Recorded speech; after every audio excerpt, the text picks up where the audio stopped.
Hi guys. I'm going to tell you why I didn't make any videos. It is because I had a lot of school and work to do, so I didn't have time to do anything, such as live stream today. But I sneak peeked. Well, I not did sneak peek, but I had time to make this video. This is going to be maybe a new series. I'm going to start. It's every Saturday there will be a video of it. It's going to be around tank histories.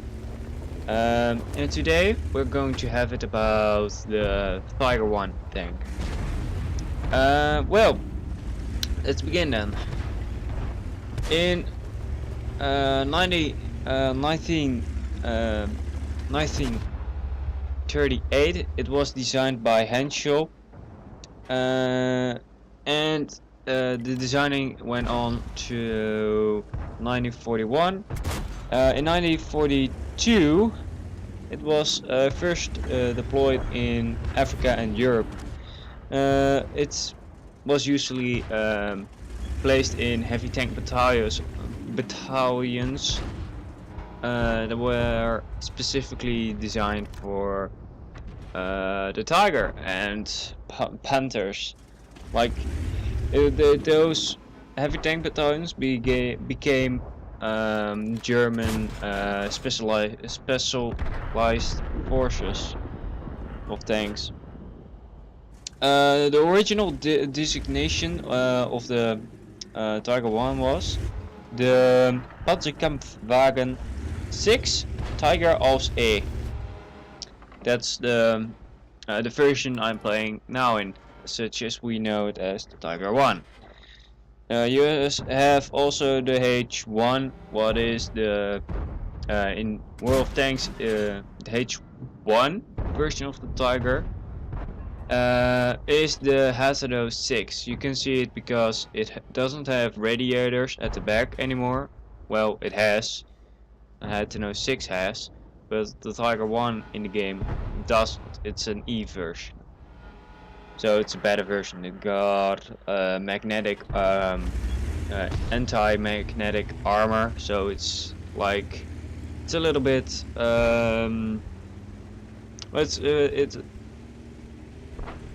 It's hard to describe how the armor was made, but for me then.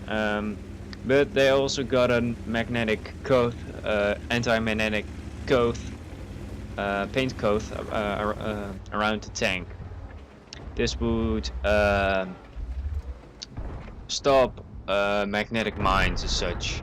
It was useless because the only ones with magnetic mines were the Germans themselves. All countries didn't have that engineering level. The Tiger 1 was equipped with the 88 centimeter KWK 36 gun. Not to be confused with the 88 centimeter flak 36, because those are anti-aircraft guns. It was based on the anti-aircraft gun. Designing of the Tiger 1 was started because the Germans came when they did Operation Barbarossa in against the Russians, or well, not the Russians, the Soviet Union. They faced a very, very powerful tank. Well, good tank, let's say it so. It was the T-34. The T-34 had sloped armor and a good gun. Germans, and it was easy to produce. The Germans didn't thought that the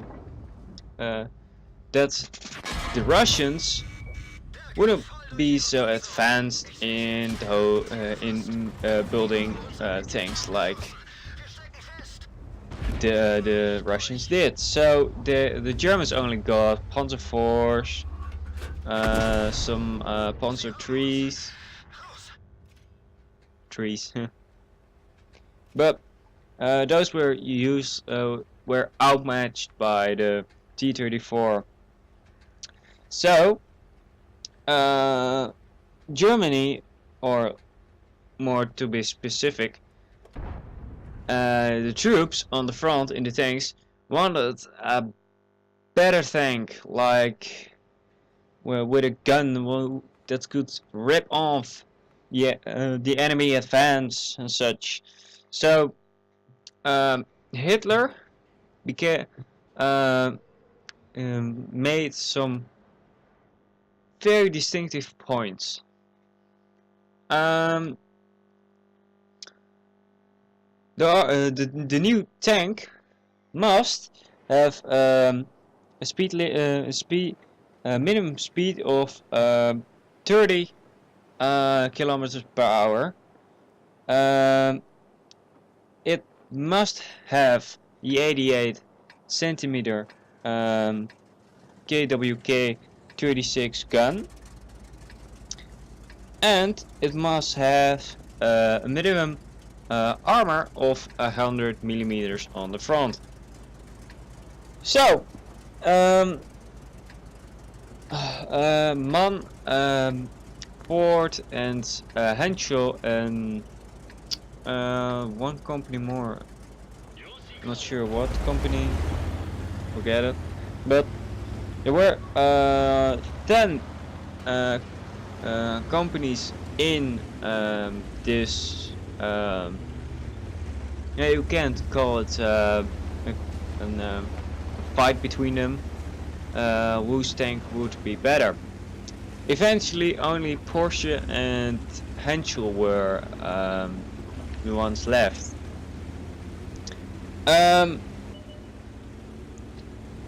The Tiger P tank was particularly superior, well, nearly superior in every way. It had 200 millimeters of armor on the front. It had the same gun, of course, but it was lower than the Henschel design. It was longer, sadly, but it wasn't boxy as the Tiger tank of Henschel, and it had a very, very cool motor. Well, cool. I call it cool because it's in that time the motor that Porsche made for the tank was a yeah, how do you call it? Well, it was an electro motor, well, transmission. This transmission had very, very well, it had its good side and its bad side. The good side was it was more powerful and more it was more powerful than the transmission all other things had, and well, that's it.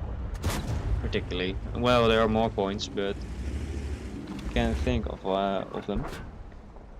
But there was one problem with the engine. Well, with the transmission, it overheated a lot. This will be a problem for Porsche because Porsche was Hitler's dream boy, as you can call it. So on the trial, on the trials when Hitler was on his birthday,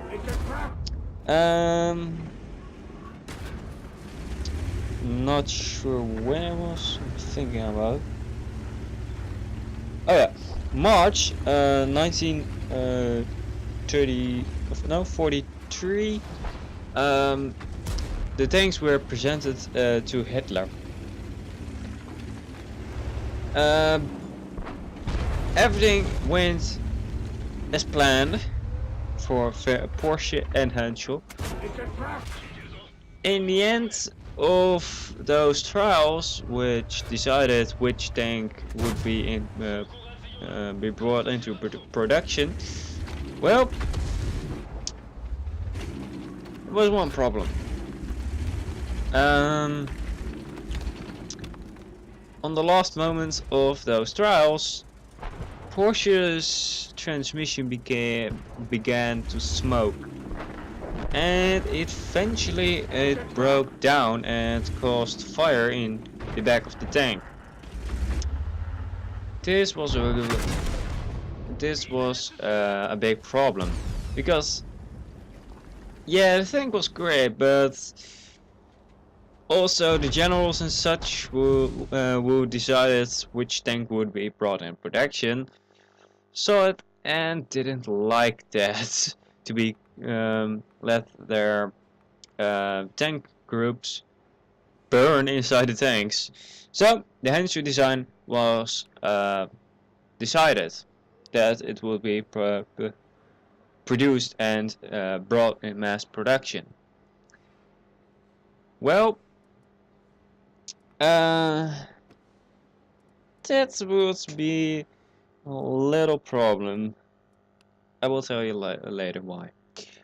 Well, the Henshu design was chosen. Porsche was sad, of course, and Hitler as well, because Hitler was a fan of Porsche and wanted that Porsche would win, but that didn't happen. So sadly for Porsche, but Porsche was confident in winning, so he made more hulls of the Tiger P, and eventually those hulls became the Ferdinand. That's for another day. Back to the Henshu. Henshu was partying back in his at home because he won. Well, in the war, a number of let's go first to the unit cost. A Tiger tank cost around 250 point 800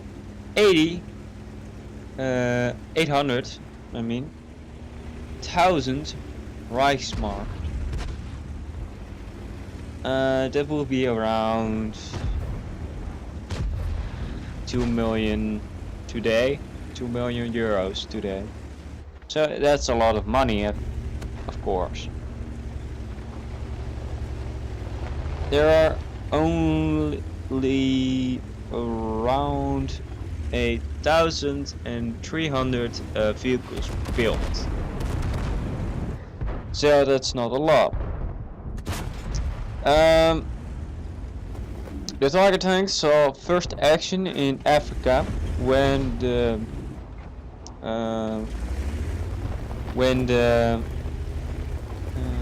Italians failed in their duty to secure Africa, and were going to be crushed by the British. So the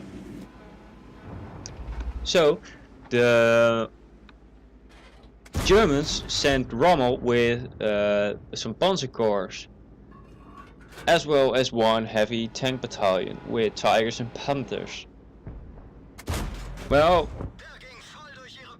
yeah, Tiger and Panthers. I was thinking only Tigers, but also Panthers. Some more Tigers than Panthers, but still. Those Tigers were met against Matildas and Churchill's Shermans of the Americans and such, and they were stunned by the Tiger 1. And eventually, when the Allies came into France and such, every time an Allied tank was hit, everybody screamed, "Oh, I got hit by a Tiger!" and such. The Tiger was literally a weapon of fear. It struck fear in every tank or every soldier in the matter when they saw literally a big gun flying past them. Well, not the gun, but the shell. They became so scared, and well, not scared, but they were afraid of coming across a Tiger tank. And in most cases, it wasn't even a Tiger tank who was attacking the Americans and the British and the French. It was mostly small tanks or anti-tank guns who fired at the Allies. So in 19 now I'm thinking in 1944 it was, yeah, around 44. The offensives in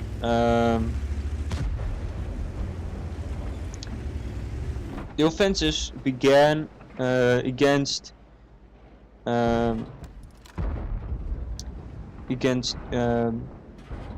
Russia. So it began the Battle of Kursk. Let's go there. The Battle of Kursk. Small numbers of Tiger tanks who were finished, as well as Panthers, were sent to the front to Kursk, the last offensives of the Germans. This would be also the last of them. Then after that they had to go on the defensive. So this wasn't very nice for the Germans, of course. But the most weird thing was that the Battle of Kursk, the Russians just sent a lot of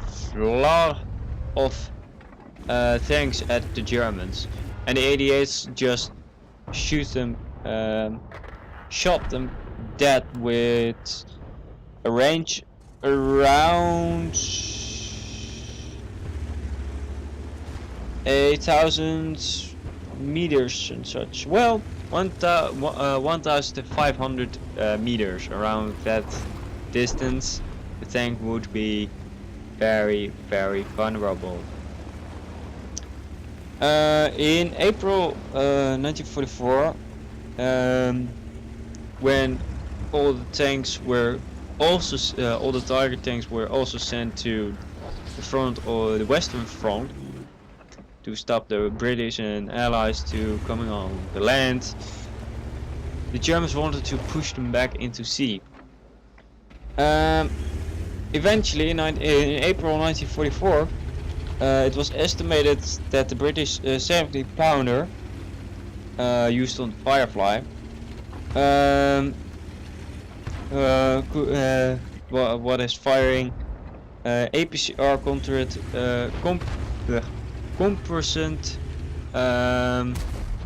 rigid, could penetrate the turret's front and the driver's visor plate of a Tiger out in between, well, from a distance of 1,700 meters, or also known as 1,900 yards. When engaging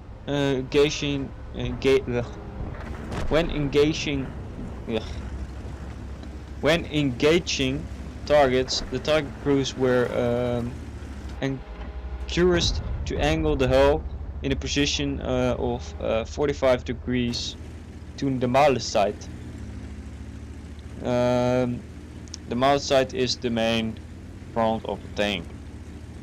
What the Germans think about it.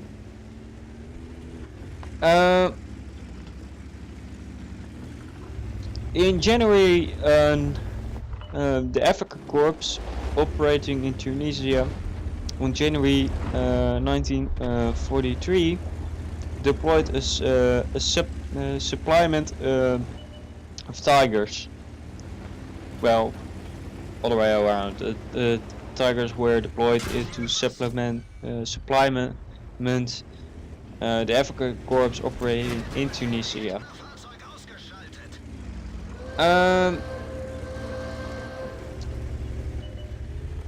When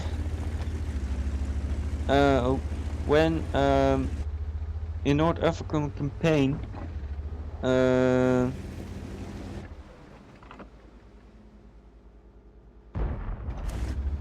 I forgot what I was going to say.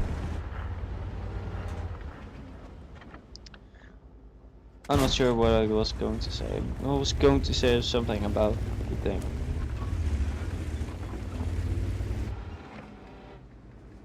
I forgot it. I'm not sure why or how. But the Tiger tank was a formidable tank for all allies, and it struck fear in the allies. And this gave the crew of the Tiger 1 crew had so much confidence in their tank. And all Tiger tanks were always trained with a very skilled crew. Mainly it was the gunner and no, not the gunner, the commander and the driver, who were specifically trained very good. Because if not, the tank would be stuck, would be damaged with steering by the driver, or the commander made the tank stuck in mud. There was always a technique to minimize the chance on getting stuck in mud. Then I will explain it to you. When a Tiger 1 crew, well, with their Tiger, came across like some vegetable and such. Vegetables? What am I saying now? Well, when the crew came through muddy terrain, the commander and loader, most of the time, jumped out. One jumped on the back of the other and began walking through the mud. And if they would not sink into it, it would mean that the tank, as the Tiger, could drive over the mud. If the crew would sink in the mud, well, don't even try to go through the mud. You will sink into it, and it would not be nice to get stuck with a Tiger, because there was always a problem with a Tiger.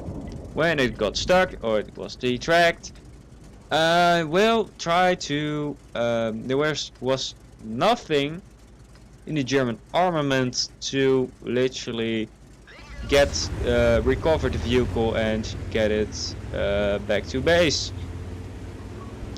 In battle it was, as only another Tiger could literally get another Tiger and retrieve it and back to base. So here you got the problem. Some of the Tigers were made variants of it to specifically get stuck Tigers out of the mud and such, and if they broke down, they retrieved it. Well, there weren't a lot of them. So how do you get a Tiger 1 back? And well, how do you retrieve it if you lost? If you don't have a Tiger? I mean, think of a scenario. There's a Tiger company and it has 10 Panzer IVs and 3 or 4 Tiger 1s.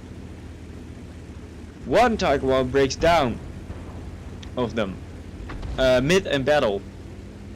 The only tanks who can take it away are the Tigers themselves.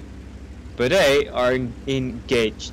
So, what could possibly happen to still retrieve the tank?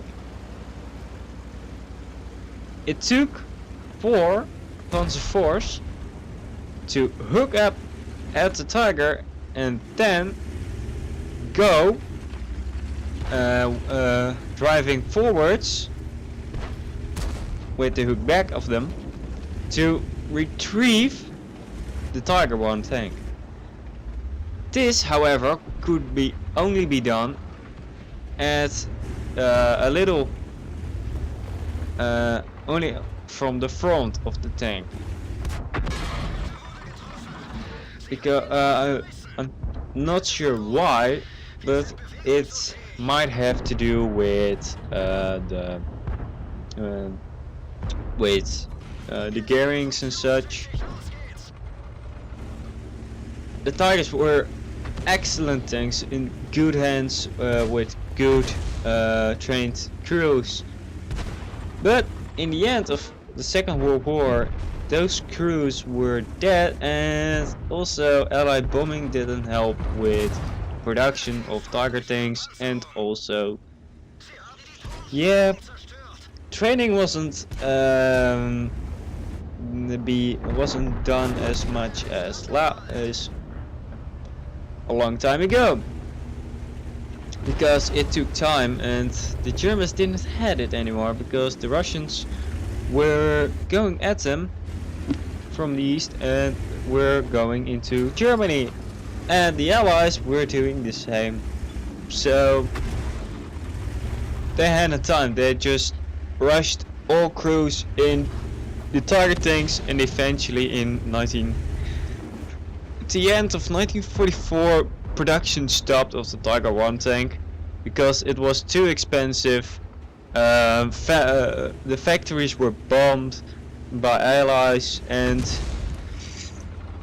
the resources could be better used in Panthers or Panzer IIIs or variants of Panzer IVs. Mostly Stuks. A Stuk were made because they were reliable, easy to produce, and could be equipped with a big gun. So at the end of the day, the Tiger 1 was a good tank in good hands. But in the end, the Germans weren't very good in mass producing tanks. Well, in some cases they were, some cases they weren't. The Henschel Tiger wasn't designed to go to mass produce. Well, they tried to design it that way, but it didn't back out, because for one Tiger 1 tank you could build around 3 or 4 Panzer IV tanks or Panzer III tanks. So at the end, I hope you enjoyed, and I will see you later. Bye bye.